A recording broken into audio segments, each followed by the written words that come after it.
Welcome to the Invite Health podcast, where our degreed healthcare professionals are excited to offer you the most important health and wellness information you need to make informed choices about your health. You can learn more about the products discussed in each of these episodes and all that Invite Health has to offer at www.invitehealth.com/podcast.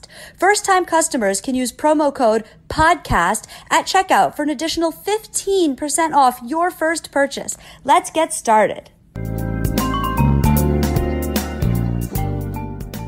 I want to talk a little bit today about heart health. There are many different forms of cardiovascular disease, and sometimes we lump them all together. So I wanted to try to differentiate between the different types of cardiovascular disease and different nutrients that you can be utilizing to target these issues, on top of course, adhering to a healthy diet. This is really probably one of the biggest factors, other than, say, a congenital condition that can lead to heart disease, like a valve issue. But we do know that foods make a huge impact on the health of not just our heart, but the vascular system and everything in totality. So foods really do matter so much.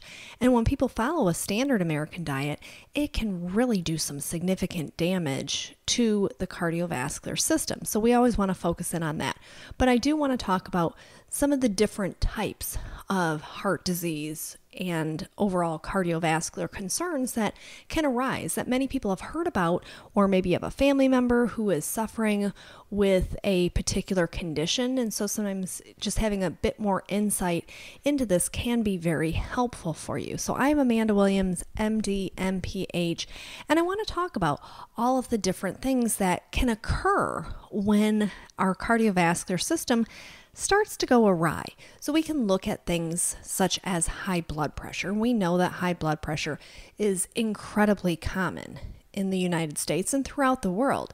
But I also want to dive a little bit deeper into other factors that can have an impact on our cardiovascular system. We can look at elevations in homocysteine. We can look at chronic venous insufficiency, for example. We can look at heart failure. We can look at arrhythmias. And this is really, really common. It doesn't take much but to turn on your TV in the evening and you will see different commercials from pharmaceutical companies targeting those who have arrhythmias. So we also have to look at, well, why does an arrhythmia actually occur in the first place? We can look at lumping cholesterol into the whole realm of cardiovascular disease as well.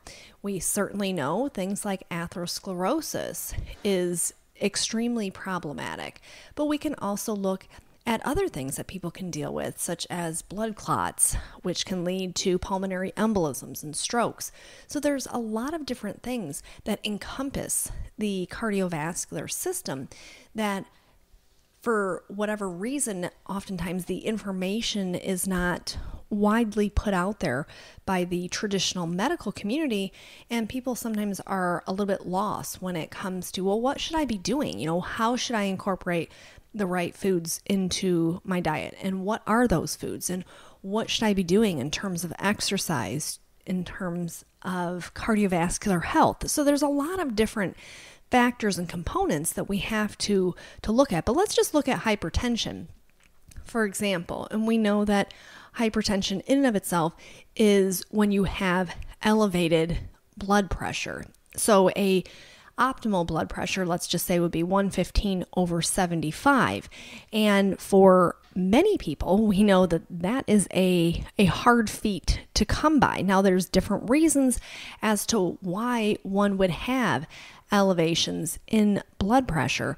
We can look at dietary issues that bring this on. We can look at the sedentary lifestyle, for example, that we certainly know can bring this on.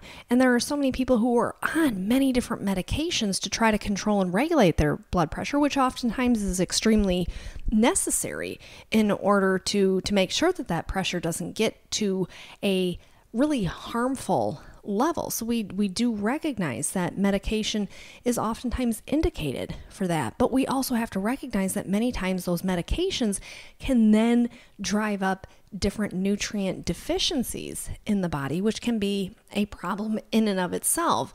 And what's really quite interesting is for many of the blood pressure medications, some of the key nutrients that get depleted from the drug itself are things such as coenzyme Q10, which we know that the heart needs for the manufacturing of energy.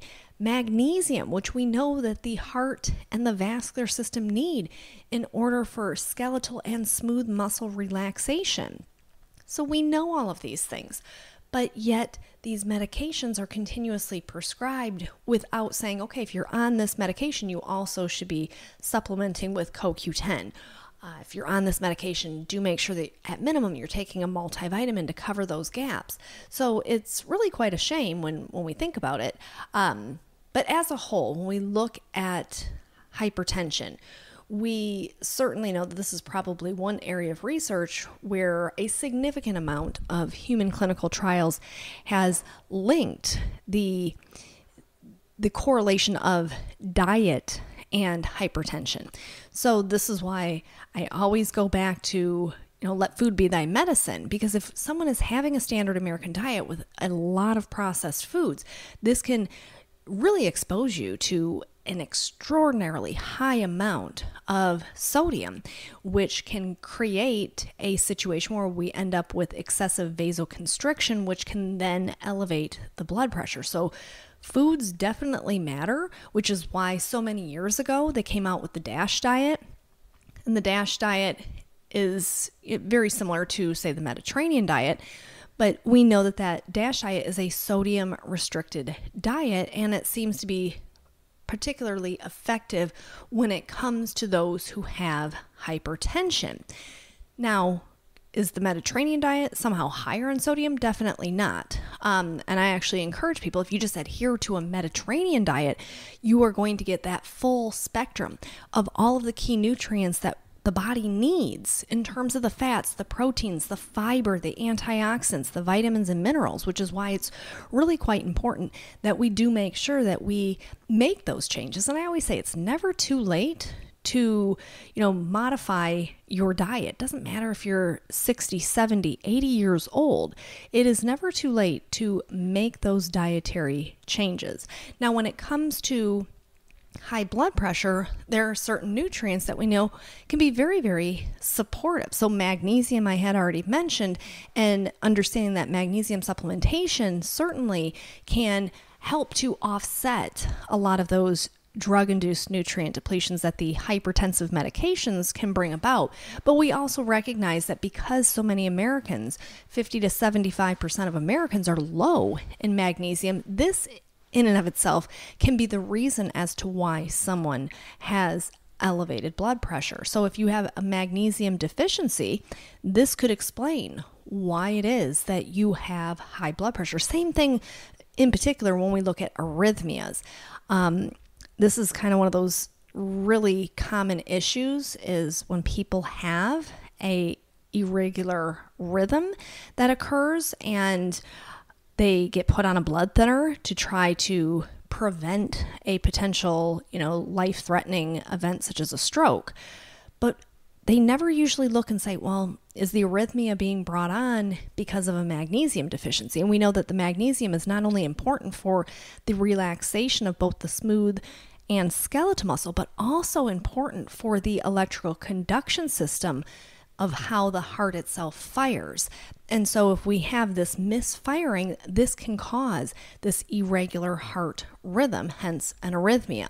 So magnesium is kind of that key component to overall cardiovascular health, because it helps with allowing the blood vessels to remain more relaxed and dilated, so we can get optimal blood flow through those vessels, which is certainly something that we should all hope to achieve. Same thing when we look at things like arginine.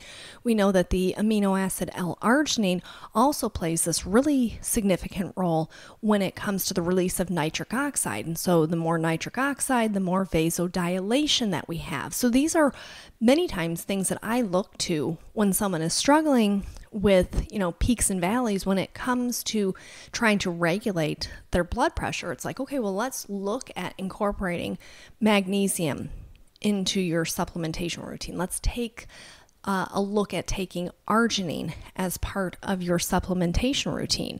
But there are many different things, and we can look at hawthorn extract, for example. We know that this also very supportive when we look at maintaining healthy blood pressure, but it actually works as a cardiotonic, which basically is referring to any type of a compound that has the ability to allow for proper contractions within the heart muscle itself.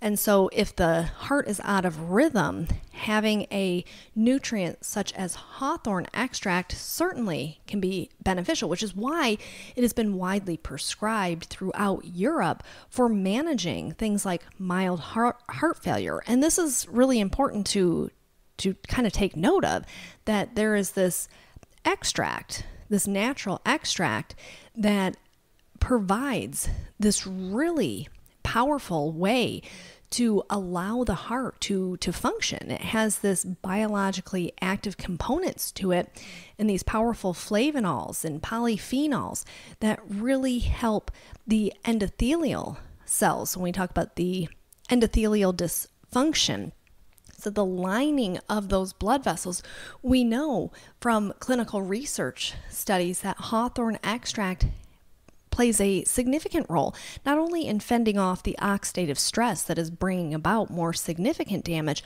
but also when it comes to easing inflammation throughout the entire cardiovascular system. So a lot of different ways that we can look at and focus in on cardiovascular disease. Now, same thing with arrhythmias. We know that something like hawthorn extract in combination with magnesium can be very, very supportive. So if you go to our website, you'll see our Cardio HX, for example, which has a combination of hawthorn extract along with magnesium, but it also has taurine in it. And taurine is a very important and oftentimes forgotten amino acid. It plays a really essential and integral role in cardiovascular health and insulin sensitivity, which is important because when we talk about having elevations in glucose and glycation, we know that this can do damage to the blood vessels. We know that taurine plays a role in electrolyte balance. So we talk about arrhythmias, and say if our electrolytes are off, this can potentially create that misfiring within the electrical conduction system within the heart. So taurine, here we have it again, is playing this multimodal role within the human body, even when we look at the immune system, which is why when we look at different clinical research, they have touted taurine as kind of being this longevity amino acid. And they've even linked it to the areas in the world where people live the longest. And they know in Japan, for example, there is a significantly higher dietary intake of taurine. And this is one of the areas that they said, this is the reason, or one of the reasons as to why in Japan there is this extended longevity factor, and it comes to the role that taurine is actually playing. So as I mentioned, you can check that out on our website, the Cardio HX, which is this wonderful blend of the hawthorn extract used in Europe for mild heart failure and to support overall cardiovascular function. It has that taurine in it plus that magnesium. So we have all of these different components, and we have to recognize, what is the difference? When someone has heart failure, where the heart itself is having the inability to properly contract and pump the blood out to the extremities. And this can create issues when it comes to feeling fatigued. So this is where your things like coenzyme Q10, ribose, for example, play a really significant role. When we talk about elevations in homocysteine and the damaging effect that can have, this vascular inflammation that comes into play. So if we know that homocysteine is becoming a problem, we can detect this via a blood test. So if you have your serum homocysteine level looked at and it's showing that it's high, then we know, okay, let's target this, make sure that we're getting activated B vitamins that we are not exposed to in our diet. Let's incorporate things like N-acetylcysteine For example, let's make sure we have adequate SAMe. And when taking SAMe, that we're taking that in conjunction with those methylated B vitamins.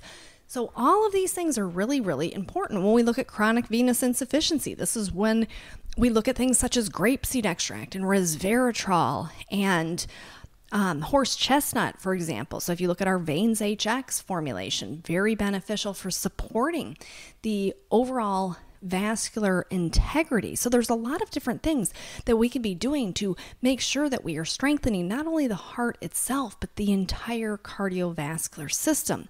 But it has to start with the foods. So we have to make sure that we are eating the right things, getting good exposure to green leafy vegetables to yield us that vitamin K that we need, along with those other powerful antioxidants and polyphenols.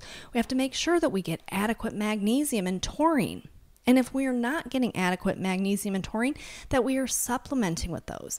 And we know that as we get older, our body's natural production of coenzyme Q10 begins to diminish. So we want to make sure that we incorporate ubiquinol, coenzyme Q10, into our daily routine. These are very, very important things. And also keep in mind that if you are on a medication that you know exactly the nutrients that could potentially become depleted because of that medication. So we actually have a list of all of the different medications and the nutrients that get depleted. So you can always reach out to one of our nutritional experts at one of the stores and say, hey, let me get a copy of that. Can I get that list, that drug-induced nutrient depletion list? Because it really is so important, because many times people can be on a beta blocker, for example, for high blood pressure, and they have no idea that that beta blocker is lowering their CoQ10 or lowering their magnesium.